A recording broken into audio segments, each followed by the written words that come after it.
What if you went to the Wudang Mountains in China some years ago, maybe recently?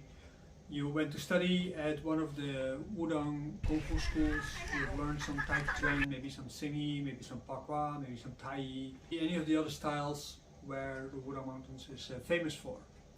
What are you actually part of at that moment? Sure, you can think as a very secular person, I'm just learning some martial arts, or I'm just learning some things for health purposes. I'm going to start a career as a Kung Fu master or something like this. But is that really true? And the thing is that when I watch movies from people on the internet, YouTube, any other place, I see people explain a lot of things about Wudangshan, maybe have lived there for a long time, just like I did, and have not progressed far enough in what Wudangshan is all about, or they read a few popular books or something like this, available in the local stationery shop, haven't had the opportunity to really hear the stories from the masters of old, so to say. One of the things I had a lot of difficulties with when I lived there from 1999 till 2014, basically when my kids were born, 2013 maybe, 14 years altogether. In the beginning I wasn't sure how it all worked, the relationship between Daoism and Kung Fu, and so forth and so forth. I was a member of the Zhenwu I. Zhenwu I means basically mystery guild. Zhenwu was also a very famous god, and very often Zhenwu is being confused with Zhenwu, and although the names are related to each other through their history, they are not necessarily the same god. And I'm going to talk to you about this today, and that basically my sense of discovery over the years and how I actually found out. You have to understand that teacher Liu, long time ago, I came to know him and I trained with him for a few years. He learned me all kinds of things which were more related to Longmen Daojiao than they were related to Zhenyi Daojiao. And at that moment I wasn't aware even there was something like Wudang Dao. And he talked about it, but what it actually meant, I mean, he talked about so many schools and so many principles that I wasn't really sure. So he introduced me to, for instance, things like the Zhenwu cult and what it actually meant for me as a secular person. An agnostic was not too much. Until when I went there and I came there as an anthropologist, researcher, and I decided to just immerse myself in everything there and allow myself to learn something. My initial entry into it was Xuanwu who I met in Germany, and through him and later on I met all kind of other people who were my brothers because they were all studying with Sifu Yaoshuande, where I eventually ended up as my Sifu, where I also took my oaths. Wang Guangde, though, is a very famous researcher for the history of Zhenwu. So in the few moments that I had with him over 2 years' time, I had, before he died actually, I had some very interesting conversation. He showed me some very interesting things, and maybe because of my limited Chinese and maybe because of my lack of understanding of the topic, it took some time before I could place properly whatever he was saying. And that was actually through conversation with Sifu Yaoshuande a few years later when I was studying there. I've been to all the other Taoist schools there, where I found that some of them were too much military, some were too much wushu, some were too much Shaolin, and they all have roots in these kind of traditions, and they went to live in Wudang Mountains to make money. So I didn't really feel very well with it, and the only school that I felt really comfortable with was Zhenwu I. The reason for this is because it's an esoteric school, but it is also very traditional at the same time. Sifu Yaoshuande is an artist, like I was an artist myself, still am. His way of working, the way how he showed things very traditionally, was very interesting to me because of what I was trying to study. I was trying to pierce through the veil of modern Chinese medicine into the mysteries of Taoist medicine, and as a result of that, come to understand more about this. one of the things that was specific about Wang Guangde is that he was part of Zhenwu I. And I am now also part of Zhenwu I, or a long time ago. And he told me how it actually works. And he said, okay, look, there is Zhang Xiangfen. Zhang Xiangfen is the progenitor of things like Zhenwu I. Then Zhang Xiangfen was a agent, basically, just put it in modern words, was an agent of Zhenwu. Zhenwu was a prince who cultivated himself in the Wudang Mountains, and his teacher was Xuanwu. And this story, in the beginning, I couldn't really place. But if I saw him move, I saw the mystery of his move when he was doing Tai Chi Chuan, and it was a little bit like as if you see a dead tree moving. And I don't know if you know what it is, but sometimes you see movies and you have all kinds of special effects, and this was something like this. He was moving, and it seems one way or the other that he created a shadow in the whole room because he moved everything like that, and that is the Xuanwu part. That is the dark warrior kind of thing, and it means that at the moment when he was doing his thing, everything became dark. I have noticed that because of following the path that he laid out for me, in addition to what I learned from Liu and what Sifu Yaoshun also further elaborated on what it actually means.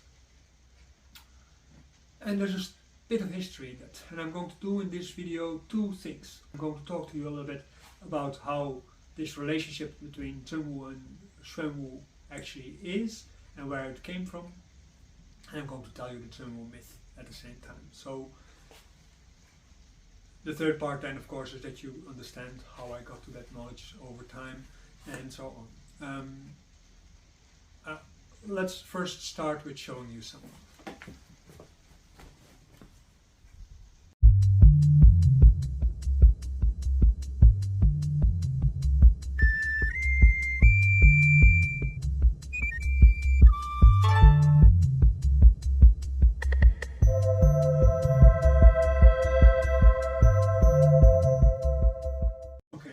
Let me show you something.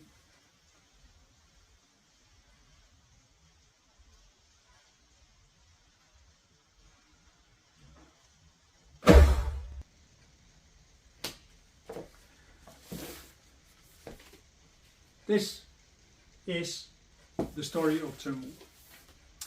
It is a book that I found in the Beijing bookstore, giant bookstore, and it has all kind of lithographs about the life of Zhenwu. Later on we'll talk about it more. It also tells the story of Zhenwu, and it's a very extensive version based on the Ming Dynasty telling of the Zhenwu story. That is part one. So I'm going to tell the Zhenwu story as it is presented in this book, and where you also see that he saw Xuanwu as his teacher. Then I'm going to tell you the story of Zhenwu as Sifu Yaoshun told me, namely that Zhenwu, when he was doing self-cultivation, he went back to heaven, he went back to his father. His father was the Jade Emperor. The Jade Emperor is the ruler of the heavens, and what he rules is the human domain. And just to stay in touch with reality as we know it, he sent his son. Sounds very familiar, and he sent his son to the earth, and he impregnated a young princess, and she gave birth to Zhenwu. This birth of Zhenwu was like a miraculous birth, and I have to admit this story is a little bit of the retelling of the story of Gautama, the Buddha. Gautama, the Buddha, was born from his mother under suspicious circumstances, but also with miraculous signs at his birth, like immediately being able to talk, immediately being able to walk, and so on. So for Zhenwu it's the same. He was a brilliant student, and very quickly he came to the discovery that his princely life was not exactly what he was looking for, and he was getting more interested in self-cultivation, and he went to travel through the mountains of Taihua Mountain, the mountains where the Zhenwu myth is basically playing at. And at the moment when he came there, he come through all kind of stories, and one of the stories is very famous, that he saw this old lady who was grinding a pestle from stone just to create a needle to make a marriage suit for his her son or daughter, I forgot. There's all kind of other things that have to do with it. It has to do with his mother who was following him and offering an arm to feed him, him meeting several kings in the mountains who were also coming to the mountains to worship the gods of the mountain. And at that moment the god of the mountain was Xuanwu. This is interesting because at the moment when he came there, Xuanwu did teach him Neidan practice. Of course, this practice was not the same as what Zhang Fan teach. Zhang Fan was a follower of Lu Dongbin, so he was teaching the Neidan from Lu Dongbin, a very different kind of thing. And Zhenwu, in that sense, is as one of the gods that Zhang Fan was worshipping, was a very popular god at that time all over the world. And by royal decree, he was made the god of the Wudang Mountains, and he was associated with the Thunder Magic Office. And we will get back to that later too. Because this is where it becomes interesting. At the moment, namely when he became associated with this thunder magic, he rose very quickly to popularity, and the interesting thing was that Zhenwu was like Lao Tzu, at a certain point became deified and anthropomorphized because he was already a human being. Zhenwu became anthropomorphized as a retelling of the story of the Buddha in relationship to the Thunder Magic Office, which was basically part of the god of the north, the black god of the north, namely Xuanwu, the black warrior. Now we become very interesting because there are about 45 different gods related to this office, and requesting rain, exorcism, miraculous healings, and all kind of other things. They were all part of what these gods were approached for at the moment when people needed them. So Zhenwu was one like that. Zhenwu cult, though, was the result of an emperor in the late Song, and also in the Xia dynasty, the following Xia dynasty before the Tungut, and when the Yuan also took over for a while. It was a god that was so popular that you find temples and altars for Zhenwu all over China. And the idea, the myth about Zhenwu is that when he was cultivating, he became at a certain point so well versed in his cultivation that he got rid of the last two demons in his body that were keeping him bound to the earthly life. That was the turtle and the snake. And watch this, because this is a very important part.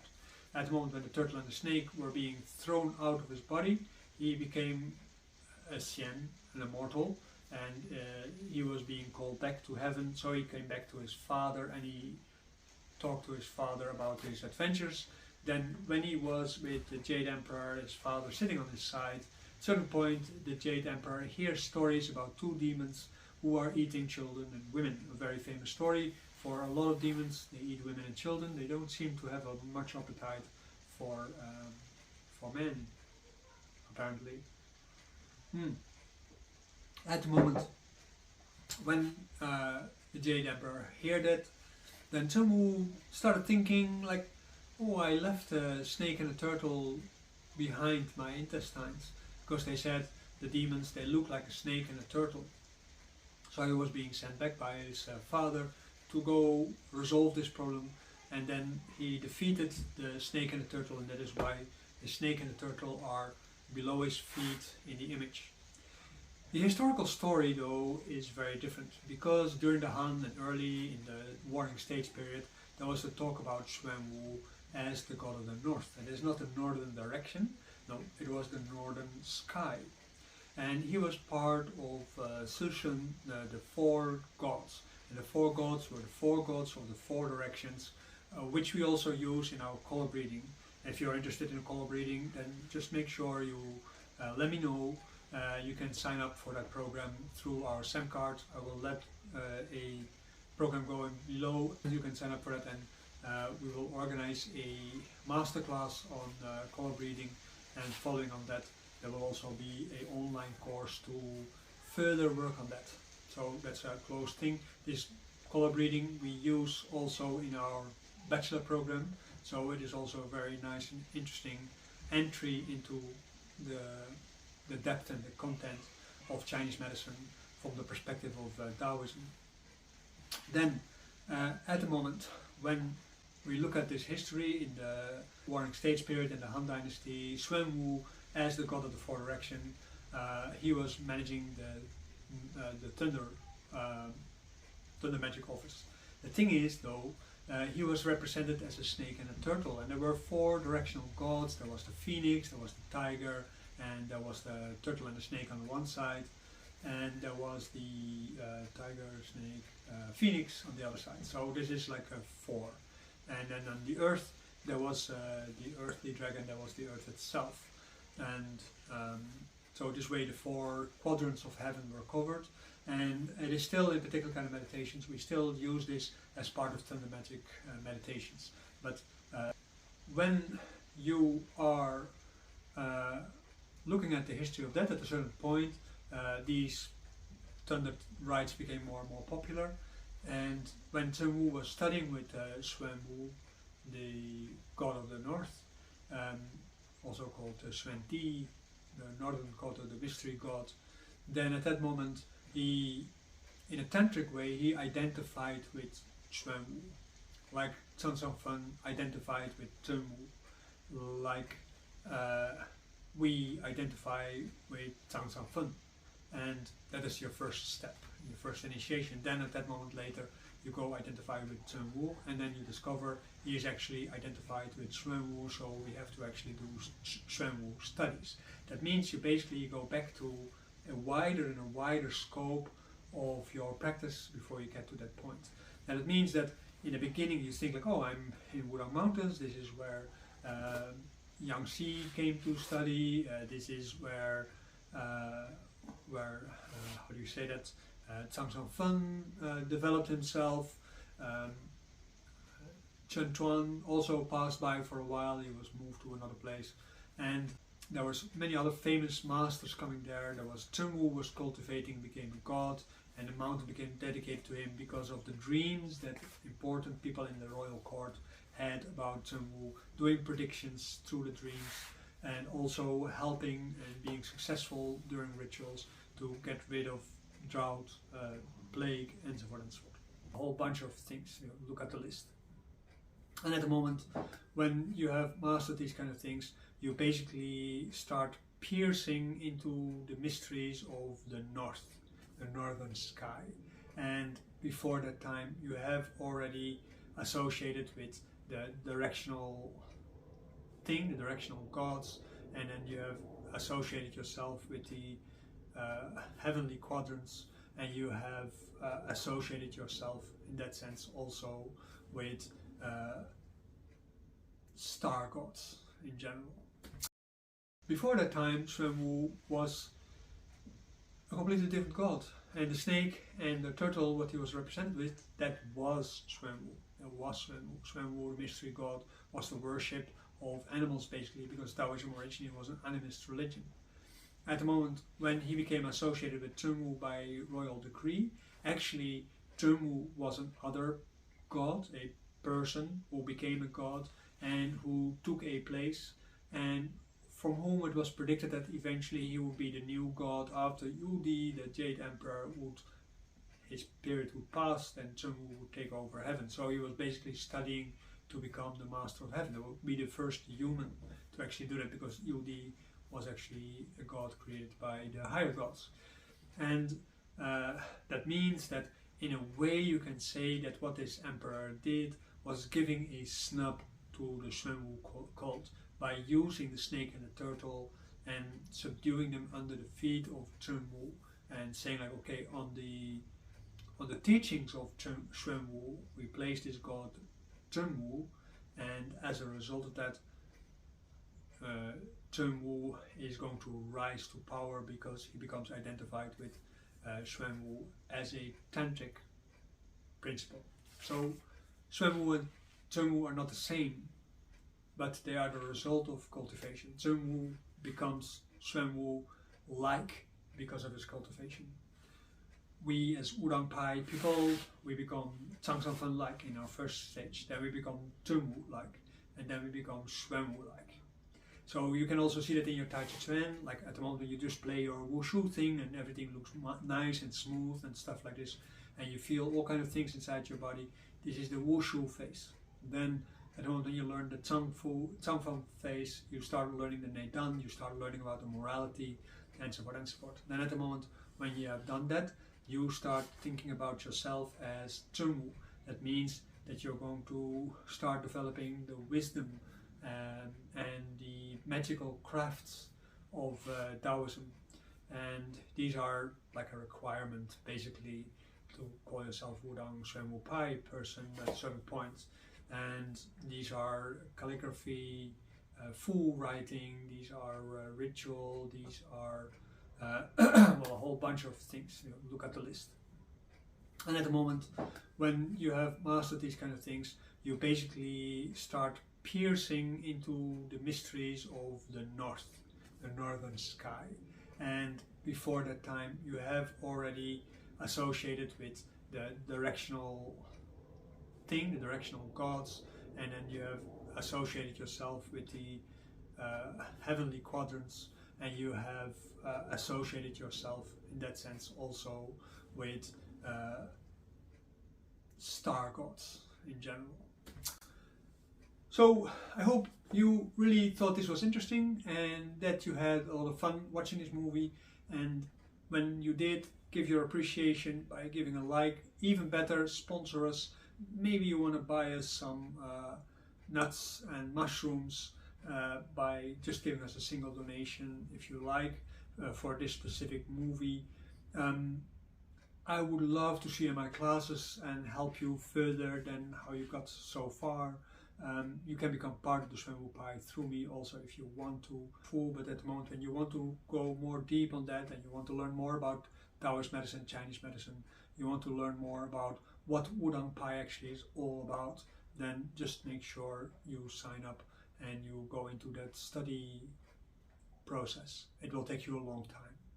Okay, thank you very much. And I appreciate your being here and to listen all the way to the end. I hope the story was interestingly told. The information definitely is interesting, but I'm not always a great storyteller. And if you want to see my resources, just look below.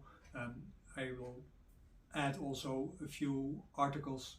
The last thing now is to thank you for your viewership and that you have been watching all the way till the end. And the next time we are going to do this yoga class and I will tell you all a bit about yoga.